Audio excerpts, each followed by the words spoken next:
I'm Bob. I like coffee. I also like to tell stories. So here at the Bobcast Coffee, it's time for a coffee break. So take a coffee break with me and pour yourself a cup of your favorite Joe. By the time you're done with your coffee, you'll know something about me you really didn't need to know. But you'll have fun learning it. Just remember, my stories are true. For the most part.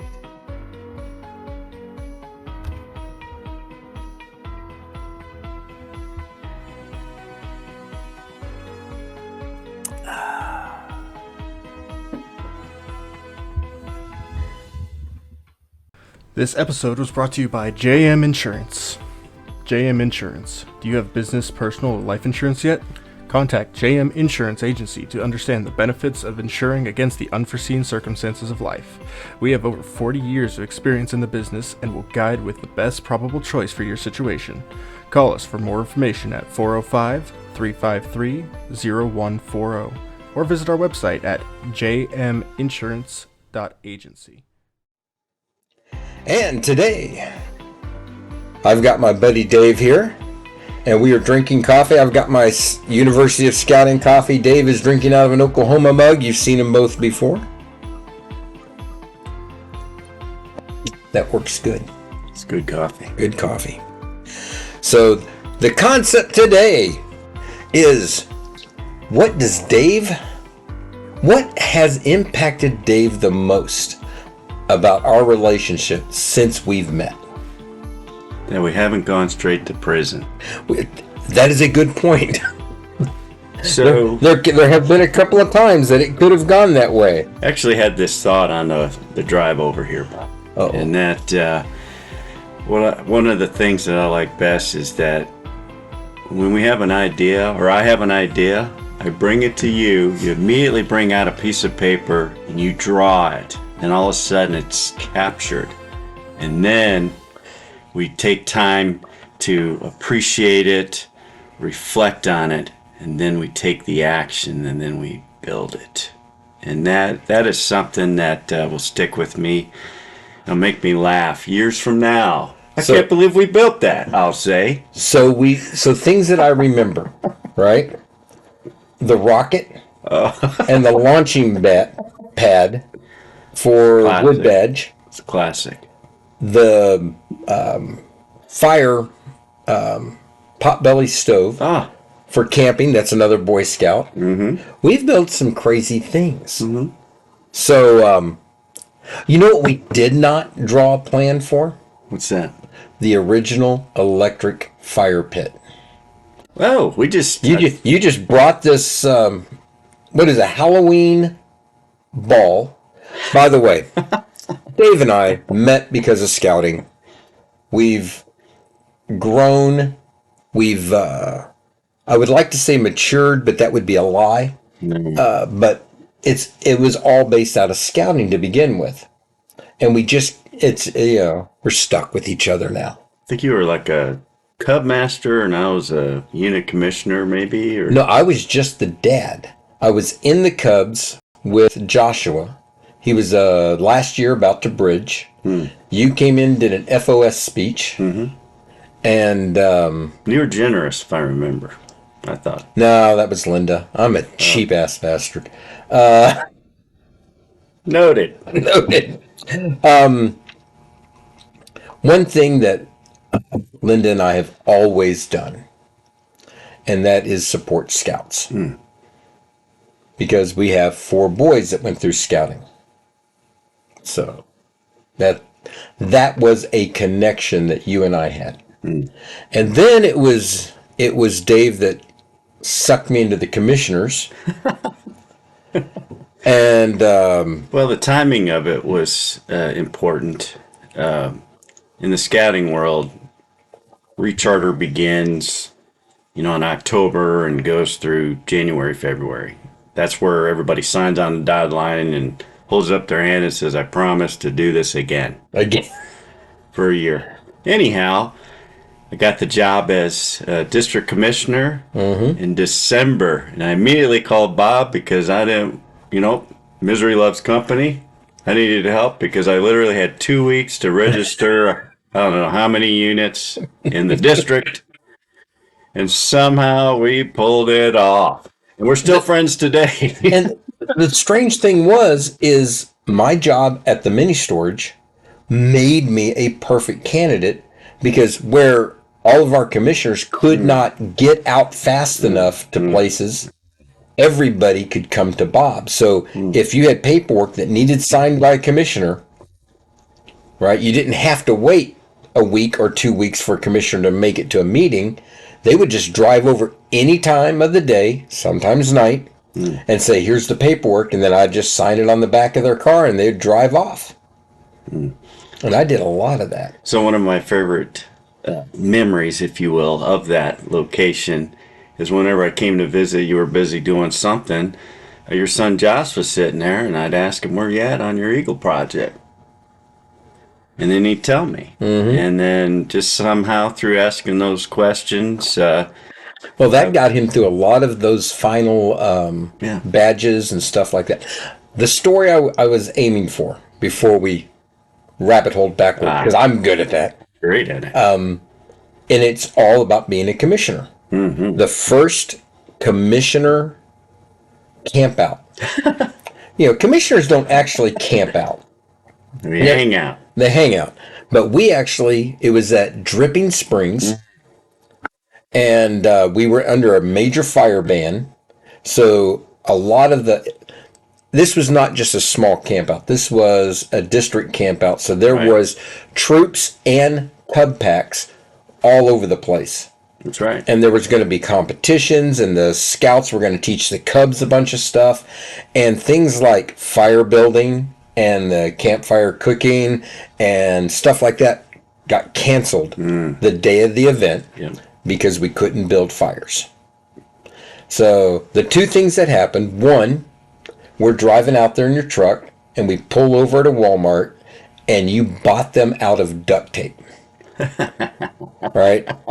And then we supplied all the units with the same number of duct tape and said, you can build anything that's going to be useful for your camp. Camp gadget. But all you can use is the duct tape and wood, sticks and stuff like that.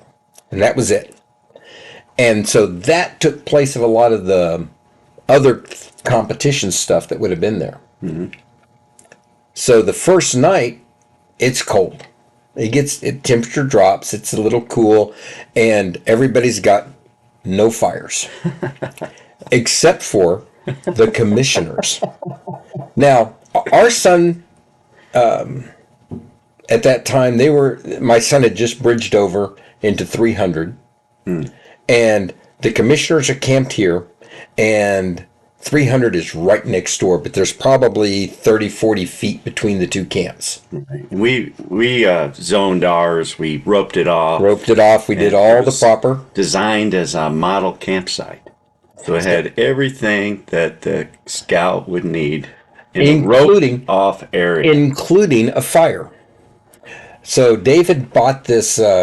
campfire light. Well, it was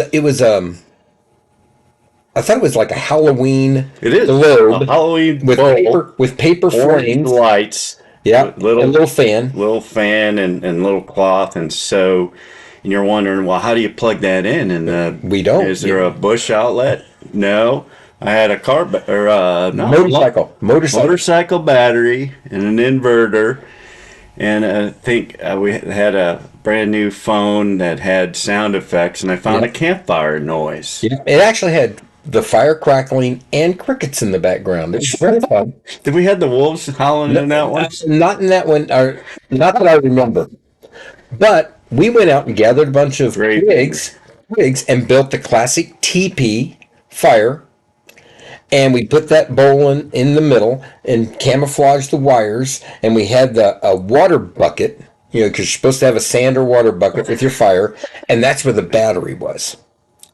And we're sitting there about to have dinner, and we've got the fire crackling, and everything's good.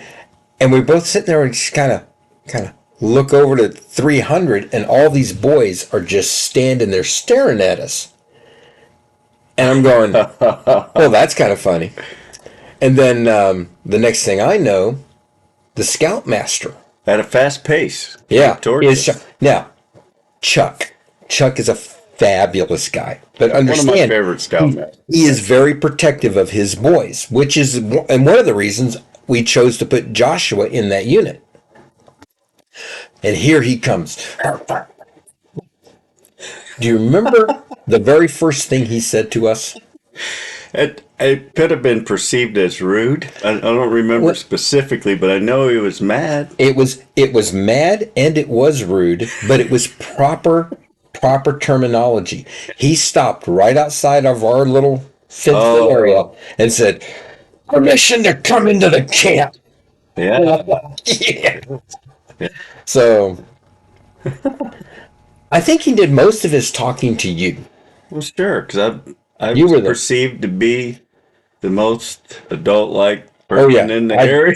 Definitely was not the most. I don't know if it was a ranking thing. It was probably more. I was probably supposed to have the most responsibility. Most responsibility. Yeah. But he stood. And I took my beating, if I remember. Well, if I remember right, you were sitting on one side of the fire. I'm sitting on opposite side of the fire. And he stops between me and the fire. And he's talking to you. And he turns and he makes statements to me, but he turns back and talks to you. And he's just going back and forth. And I'm sitting there going, in my brain, he's standing right next to a cold paper fire. And he hasn't noticed yet. And I start laughing and I can't stop. And you are holding your face so military bearing. And I know that every time Chuck looks at me and I'm laughing, he's got to be getting madder. Oh, yeah. And I believe it was you that said, well, warm yourself at the fire. Or something like that. and you could just see everything he has told. He's yelled at us. He's basically called us useless because here we are. No boys are allowed to have fire. Laws have been violated and all that. At what levels? And he looks at you like, are you mad? And then he looks at the fire. And the comprehension dawns on him. Oh, I thought I was going to absolutely bust a gut. I think that's when you finally smiled. When you finally smiled, he caught on. I think I had the twinkle in my eye going. So this whole time, every time he turns his back, I'm listening to him, and I look over at the boys, and you can see the boys have that righteous justification. Sure. Their scoutmasters tearing into them. Yeah. Right? And when he realizes that it's a fake fire, and he finds the phone tucked in next to the wood, giving the sound effects, he kind of rolls his eyes. I think you said, would you like some chicken and rice? Our famous dinner. Favorite one pot meal. One pot meal. So we make him up a bowl of chicken and rice. Now he's eating, and he's sitting there warming his backside to the fire. Awesome. And the boys losing it. Absolutely losing it. And he starts playing it up about how... Well, here's the deal. That's where I think we came up with the concept, or maybe experienced it ourselves, that scouting's supposed to be fun, and if you're not having fun, you're doing it wrong. Right? And it's a philosophy. Don't be so rigid. If you can hold that, don't be so rigid. Everything in your life is going to be a little bit smoother. Done a study on fire, and the whole idea of even a simple candle, from a psychological perspective, is supposed to just change you a little bit and give you a little hope. It's therapeutic, lowers your blood pressure. If you have anxiety, it calms you down because you're distracted.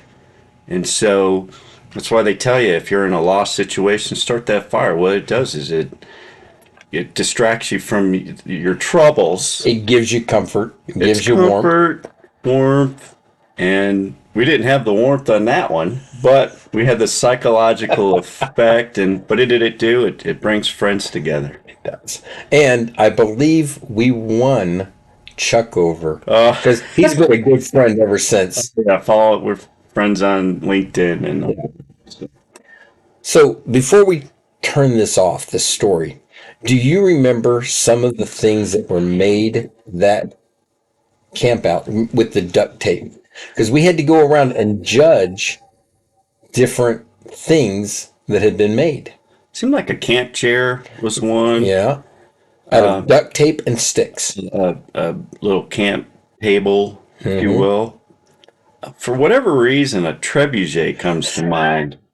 So Now, the Scoutmaster was an engineer, to be fair, so everything had math and science. and it functioned. And it functioned. So yeah. we're going around. I remember the camp chair, and it had like a footstool, and it was kind of fancy, and a cup holder. And I'm thinking, that's pretty fancy. And then we had the classic weather rock. Oh, They had the weather rock. Some others made a sign for their troop to go at the front of their, and it was big. I mean, it was probably 6-7 feet in the air. And one of the last ones, when we circled everything around, was Troop 300, and they didn't have anything in their camp. And we're like, well, what'd you build? They go, it's over here. couldn't safely have it in camp. Yeah. So we're looking at this thing, and it's a fully functioning trebuchet. They are actually launching dirt and rocks and balls of tape out of this thing. And having contests. And having contests. No, it's not going real far. I mean, it's made out of duct tape and sticks, but it was fairly 4 or 5 feet tall. It was big. It was big. It was big. And now, one of the rules, it has to be a gadget for your camp. Why do you have a trebuchet? To defend the camp from wild raccoons and they had a whole list of dangerous animals. I did not have an opposing argument for that. No, neither. They won. They won. Scope and size and earth, ingenuity, passion. They were passionate about it. It was. Boys were 100% team oriented, gathered around it, and loved it. And they probably are talking about it today. Well, if you ask Joshua, he remembers that. And this is his first year in the troop. So this is his introduction to Troop 300. Now you know what's wrong with him. Same thing wrong with us, probably. Absolute. We drank that Kool-Aid. Speaking of drinking, coffee. Absolutely. I'll take a little bit more. Neat. And I want to tell one story. I don't know if it relates or not, but it's something on the topic of commissioner work, and maybe I don't know. It seemed funny and interesting to me, and I'll share it whether you want to hear it or not. But it was how I became a district commissioner.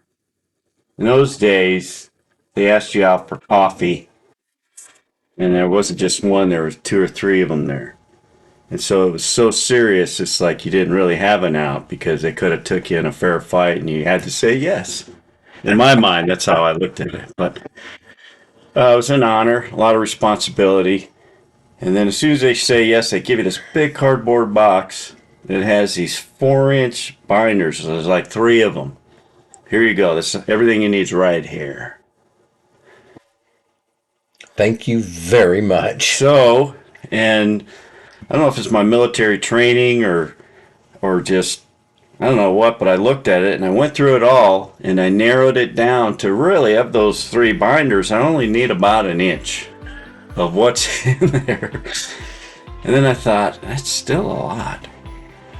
Let's narrow it down to 1 page. I got it down to 1 page of what my responsibilities are as a district commissioner. Boil the fat away. Right? And then I thought, that's still a lot. So I narrowed it down to 3 words, Bob. And those 3 words are? For the next podcast. Now, I'll tell you now. Help units succeed. And we did that. Yeah. While we served, and part of doing that is show them what fun looks like, and we did while we served. We did.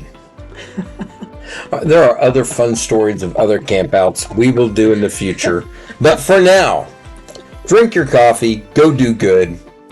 Have a great day. It's awesome. So one of